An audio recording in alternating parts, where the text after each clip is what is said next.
Israel Gaza பிரச்சனை முடிவுக்கு வரும் அப்படின்னு சொல்லி நாமெல்லாம் நம்பிட்டு இருந்தோம். குறிப்பாக அமெரிக்காவினுடைய அதிபர் டொனால்டு ட்ரம்ப் அவர்கள் காசாவுக்கு ஒரு கடைசி எச்சரிக்கை கொடுத்திருந்தார். அதுவும் ஹமாஸுக்கு ஒரு எச்சரிக்கை கொடுத்திருந்தார்.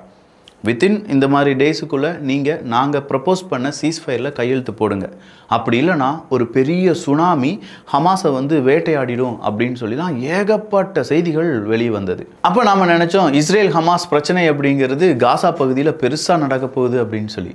பட் யாருமே எதிர்பார்க்கலை ஒரு நாட்டுக்குள்ளே இஸ்ரேல் மறுபடியும் ஒரு அட்டாக்கை நடத்துவாங்க அப்படின்னு சொல்லி. அதுவும் அவங்களுடைய 10 ஃபைட்டர் ஜெட் ப்ளஸ் அவங்களுடைய ரீஃபியூலிங் அப்படின்னு சொல்கிற ஒரு பெரிய குரூப் கோஆர்டினேட் பண்ணி தெளிவாக கத்தாருக்குள்ளே இறங்கி அடிச்சிருக்காங்க அப்படின்னா இஸ்ரேலினுடைய அந்த ஒரு டார்கெட் என்னவா இருந்திருக்கும். அதை அமெரிக்கா என்ன சொல்கிறாங்க, இஸ்ரேல் அதற்கான விளக்கம் எப்படி கொடுத்துருக்காங்க. கத்தார், சவுதி அரேபியா உட்பட பல நாடுகள், அரபுலக நாடுகள் மிரண்டு போய் நிற்கிறாங்க. அதற்கான பதிலடி என்ன அப்படின்னு சொல்லி அவங்க சொல்லியிருக்காங்க. பல டீட்டெயில்ஸை தான் இந்த ஒரு பதிவில் பார்க்க போகிறோம். எல்லாத்தையும் பார்த்துடலாமா?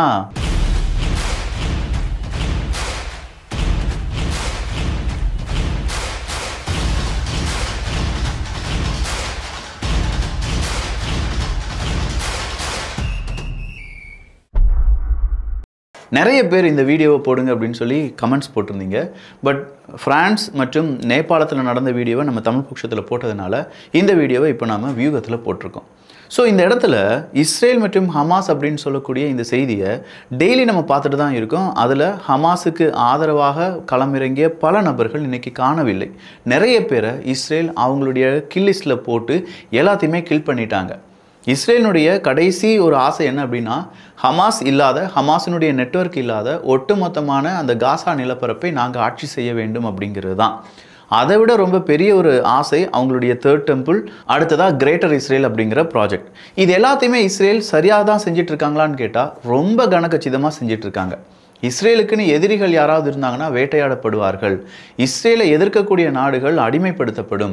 இஸ்ரேலுக்கு எதிராக இருக்கக்கூடிய அமைப்புகள் தடைப்படுத்தப்படும். இப்படின்னு சொல்லி இஸ்ரேல் என்னென்ன விதிகள் ஏற்பாடு செய்கிறார்களோ அத்தனை விதிகளும் இப்போது அமல்படுத்தப்பட்டு வருது. ஒவ்வொரு விதியாக இஸ்ரேல் அதை சரியாக செஞ்சுட்டு இருக்கக்கூடிய நேரத்தில் தான் அமெரிக்காவினுடைய அதிபர் டொனால்டு ட்ரம்ப் அவர்கள் நான் ஆட்சிக்கு வந்துட்டேன், வாங்க பேச்சுவார்த்தையில் ஈடுபடலான்னு சொல்லி இஸ்ரேலையும் ஹமாஸையும் மாற்றி பேச்சுவார்த்தைக்கு அழைக்கிறார். ஒரு கட்டத்தில் பேச்சுவார்த்தை எல்லாமே சரியாயிருச்சு. அமெரிக்கா ஒரு பீஸ் டீல் அப்படிங்கிறத ப்ரப்போஸ் பண்ணுறாங்க. இந்த பீஸ் டீலுக்கு ஹமாஸ் ஓகே சொன்னாலும் இஸ்ரேல் ஓகே சொல்லாமல் இருந்தாங்க. பட் ஹமாஸ் 100% ஓகே சொல்லிட்டாங்களான்னு கேட்டால் இல்லை, ஒரு 80% மனசு இருந்து இல்லாமல் ஓகே சொன்னாங்க. கடைசியாக 2 தினங்களுக்கு முன்னாடி ட்ரம்ப் அவர்கள் ஹமாஸுக்கு ஒரு எச்சரிக்கை கொடுக்கிறார். எஸ், நீங்கள் உடனடியாக இந்த மாதிரியான பீஸ் டீலை கையெழுத்து போடுங்க. எத்தனை ஹாஸ்டேஜஸ் உயிரோடு இருக்காங்களோ, எத்தனை பேருக்கு ட்ரீட்மெண்ட் வேணுமோ, எத்தனை உடல்கள் இருக்கோ அது எல்லாத்தையுமே உடனடியாக இஸ்ரேலுக்கு திரும்ப கொடுத்துருங்க. ஆயுதங்களை கீழே போடுங்க, இஸ்ரேலை விட்டு காலி பண்ணி போங்க. உங்களுக்கு உதவக்கூடிய நெட்வொர்க் எல்லாத்தையுமே அழிச்சிட்டோம், இன்னும் நெட்வொர்க் இருந்தால் அதை அழிப்போம், அதனால் நீங்கள் கொஞ்சம் சேஃபாக இருந்துக்கோங்க. இது எல்லாத்தையுமே ட்ரம்ப் அவர்கள் சொன்ன பிறகு ஹமாஸ் இதுக்கான சம்மதத்தை தெரிவிக்கிறார்கள். பரவாயில்லையே, ஹமாஸ் சம்மதத்தை தெரிவித்து விட்டார்களே, இஸ்ரேல் மற்றும் ஹமாஸ் இந்த பிரச்சனை முடிவுக்கு வரப்போகுது அப்படின்னு சொல்லி ஒரு தினத்துக்கு முன்னாடி நம்ம ஒரு டைட்டில் போட்டு ஒரு வீடியோவை போட்டிருந்தோம். ஆனால் திடீர்னு பார்த்தா இந்த பீஸ் டீலுக்கு பின்னாடி 2 நாடுகள் கடுமையாக உழைத்தார்கள். ஒன்று எகிப்து, இன்னொன்று கத்தார். இந்த 2 நாடுகள் இல்லாமல் ஒரு பீஸ் டீல் அப்படிங்கிறது வர வாய்ப்பே கிடையாது. ஆனால் அந்த அளவுக்கு இந்த 2 நாட்டு தலைவர்கள் மாற்றி பேசுகிறதா இருக்கட்டும், இல்லை காசா மக்களுக்கு உதவி செய்வதாக இருக்கட்டும், உதவிக்கான அந்த எய்டு ட்ரக் அனுப்புகிறதா இருக்கட்டும், அங்கே இருக்கக்கூடிய ரெட் கிராஸ் சொசைட்டி இவங்களுக்கு தேவையான உதவிகள், UNHRCக்கு தேவையான, இப்படி எல்லாத்தையுமே செஞ்சுட்டு இருந்தாங்க. மாங்குன்னு வேலை பார்த்துட்டு இருந்தாங்க. அப்படிப்பட்ட அந்த கத்தாருக்குள்ள தோஹா அவங்களுடைய தலைநகரம், அதுக்குள்ளே ஒரு 10 ஃபைட்டர் ஜெட் வருது. கத்தாருக்கு தெரியவே இல்லை. ஏன் தெரியலை அப்படிங்கிற ஒரு கேள்வி வரலாம். என்னடா, இந்தியாவுக்குள்ளே ஒரு ட்ரோன் வந்தாலே இந்தியாவினுடைய ரேடார் காண்பித்து கொடுத்து விடுகிறது. பாகிஸ்தானுக்குள்ளே இந்தியாவினுடைய ஒரு மிசைல் வந்துச்சுன்னா பாகிஸ்தான் அலர்ட் ஆகிடுறாங்க. ஈரானுக்குள்ளே ட்ரோன் வந்துருச்சுன்னா ஈரான் அலர்ட் ஆகிறாங்க. அப்படி இருக்கும்போது கத்தார் ஏன் அலர்ட் ஆகலை அப்படிங்கிற ஒரு கேள்வி உங்களுக்குள்ளே இருக்கலாம். இது உங்களுக்கான கேள்வி மட்டும் கிடையாது, உலக அரசியலை சரியாக புரிந்து கொள்ளாதவர்களுடைய பல நபர்களுடைய கேள்வி இதுதான். கத்தார் ஏன் அலர்ட் ஆகலை அப்படின்னு நீங்கள் கேட்டிங்கன்னா, கத்தாரினுடைய முக்கியமான நண்பன் லிஸ்ட்டில் ஃபஸ்ட் இடத்துல இருக்கிறது யார் அப்படின்னு பார்த்தா அமெரிக்கா தான் கத்தாரினுடைய ஏர் ஸ்பேஸை கண்ட்ரோல் பண்ணிட்டு இருக்காங்க. ஏன்னா அமெரிக்காவினுடைய ஏர்பேஸ் கத்தாருக்குள்ளே இருக்குது. ஸோ அமெரிக்காவினுடைய ஏர்பேஸ் கத்தாருக்குள்ளே இருக்கிறதுனாலையும் அந்த ஏரியாவில் இருக்கக்கூடிய ஏர் ஸ்பேஸை அமெரிக்கா தான் கண்ட்ரோல் பண்ணுறதுனாலையும் இப்போது இஸ்ரேலேருந்து புறப்படக்கூடிய அந்த ஃபைட்டர் ஜெட் ரீஃபியூவல் பண்ணிட்டு தான் எங்கே போகணும், கத்தாருக்குள்ளே, குறிப்பாக தோஹாவுக்குள்ளே போகணும். அப்படி போகும்போது ஏர் ஸ்பேஸ்க்கு கிடைத்த அலர்ட் எல்லாமே அமெரிக்காவுக்கு கிடைத்து இருக்கும். ஆனால் அமெரிக்கா இந்த ஒரு அலர்ட் அப்படிங்கிறத ஒரு எச்சரிக்கையாக கத்தாருக்கோ இல்லாட்டி இஸ்ரேலுக்கோ கொடுத்துருந்தாங்களான்னு கேட்டால் இல்லை. ரொம்ப சைலண்டாக 10 ஃபைட்டர் ஜெட் விமானம் உள்ளே வந்து 10 மியூனிஷன்ஸ் 10 குண்டுகளை போடுற அளவுக்கு வெயிட் பண்ணி அப்படியே அவங்களுடைய காரியங்கள் எல்லாம் முடிந்த பிறகு மீண்டும் அந்த ஃபைட்டர் ஜெட் போன பிறகு ஒரு அலர்ட் அப்படிங்கிறத அமெரிக்கா கொடுக்குறாங்க. கத்தார் உன் நாட்டுக்குள்ளே 10 ஃப்ளைட் வந்து ஏதோ குண்டுகளை போட்டுட்டு போயிடுச்சுப்பா, பார்த்துக்கோ அப்படின்னு சொல்லி. இப்போ கத்தார் என்ன செய்கிறாங்க, அவங்களுடைய எதிர்ப்பை தெரிவிக்கிறார்கள். அது எப்படி இஸ்ரேல் என் நாட்டுக்குள்ளே வந்து என்னுடைய இறையாண்மையை மீறி என் நாட்டுக்குள்ளே இருக்கக்கூடிய பில்டிங்கை இப்படி குண்டு போட்டு தகர்த்திருக்கிறாய் அப்படின்னு சொல்லி உடனடியாக நெத்தன்யாகு அவர்கள் உலகத்துக்கு இதை சொல்ல வேண்டும் அப்படின்னு சொல்லி ஒரு ட்வீட்டை போடுறார். அந்த ட்வீட்டில் அவர் என்ன தெரியுமா சொல்லியிருக்காரு, இன்றைக்கி நடந்த ஆப்ரேஷன், குறிப்பாக கத்தாரில் நடந்த ஆப்ரேஷன் அப்படிங்கிறது எங்களாலேயே கோஆர்டினேட் செய்யப்பட்டு, எங்களாலேயே பிளான் செய்யப்பட்டு, எங்களாலேயே எக்ஸிக்யூட் செய்யப்பட்டது. இதற்கும் வேறு நாட்டுக்கும் எந்த தொடர்பும் கிடையாது அப்படின்னு சொல்லி அமெரிக்காவை காப்பாற்றி விட்டுருக்காங்க. ஸோ அமெரிக்காவும் இஸ்ரேலும் சேர்ந்து தான் இந்த தாக்குதலை நடத்தியிருப்பாங்க அப்படிங்கிறது எல்லோருக்கும் தெரிந்தாலும் ஒட்டுமொத்த கிரெடிட்டையும் இப்போது எடுத்துக்கொண்டது யார் அப்படின்னு பார்த்தீங்கன்னா இஸ்ரேல் தான். அப்போ இஸ்ரேல் சொன்ன மாதிரி இது அவங்களுடைய கோஆர்டினேட்டட் ஒரு அட்டாக் அப்படின்னா யாருக்கு எதிரான அட்டாக்? கத்தாரில் இருக்கக்கூடிய, தோஹாவில் இருக்கக்கூடிய எந்த நபருக்கு எதிரான அட்டாக் அப்படின்னு பார்த்தா ஹமாஸினுடைய ஹை ப்ரொஃபைல் லீடர்ஸ் அந்த பில்டிங்கில் இருந்தாங்க அப்படின்னு சொல்லி இஸ்ரேல் சொல்கிறாங்க. ஹமாஸ் இன்னைக்கு அடுத்ததாக ஒரு அறிவிப்பை கொடுக்குறாங்க, எங்கள் லீடர்ஸ் சேஃபாக இருக்காங்க. இன்றைக்கி கத்தாரில் நடைபெற்ற தாக்குதலில் எங்களுடைய லீடர்ஸ் நிறைய பேர் இறக்கவில்லை, அவங்க சேஃபாக தான் இருக்காங்க. ஸோ இது இஸ்ரேலினுடைய ஃபெயிலியர் அப்படின்னு சொல்கிறாங்க. கத்தாரினுடைய ஒட்டுமொத்த அரசாங்கமும் இப்போது இஸ்ரேலுக்கு எதிராக திரும்புகிறது. அங்கே இருக்கக்கூடிய மக்கள், அங்கே இருக்கக்கூடிய ஊடகங்கள் கத்தார் அரசாங்கத்தை பார்த்து கேள்வி கேட்குறாங்க.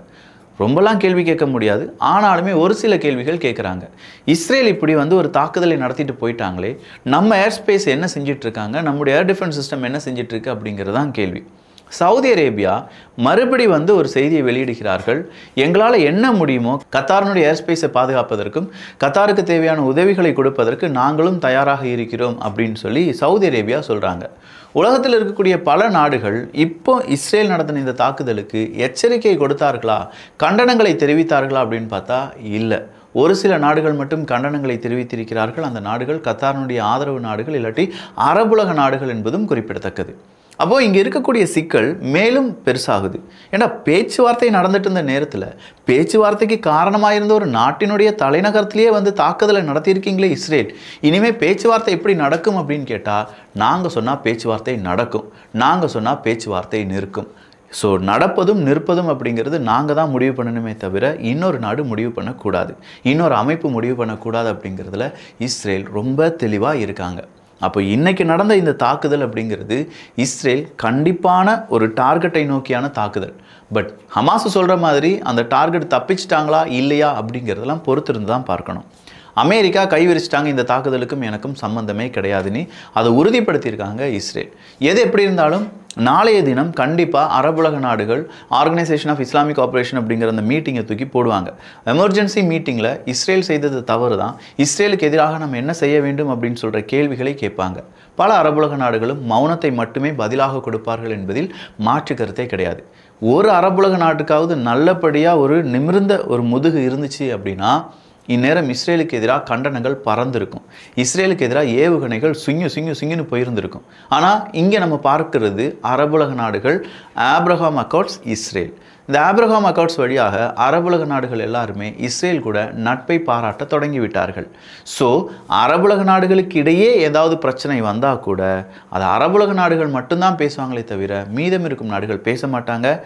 ஈவன் இஸ்ரேலால் அரபுலக நாடுகளுக்கு எந்த பிரச்சனை வந்தாலும் மூடிக்கிட்டு குத்துனது நண்பனாக இருந்துச்சுன்னா அப்படியே தான் இருக்கணும்னு சொல்கிற சசிகுமார் டைலாகை சொல்லிட்டு போகிறதுக்கான வாய்ப்புகள் கூட இருக்குது. இப்போ நடந்த இஸ்ரேல் மற்றும் கத்தார், அடுத்ததாக ஹமாஸ், இந்த தாக்குதல், அதுக்கு பின்னணியில் இருந்த கம்ப்ளீட் டீட்டெயில்ஸ் அப்படிங்கிறது எல்லாத்தையுமே இந்த ஒரு பதிவில் பார்த்துருப்பீங்க. இதே மாதிரி அப் டு டேட்டான இன்ஃபர்மேஷன் எல்லாமே தெரிந்து கொள்வதற்கு வியூகம், தமிழ் வியூகம் அப்படிங்கிற நம்ம சேனலை சப்ஸ்கிரைப் பண்ணிக்கோங்க. நல்லதை பகிர்ந்து நல்ல சமுதாயத்தை உருவாக்குவோம். நன்றி, வணக்கம்.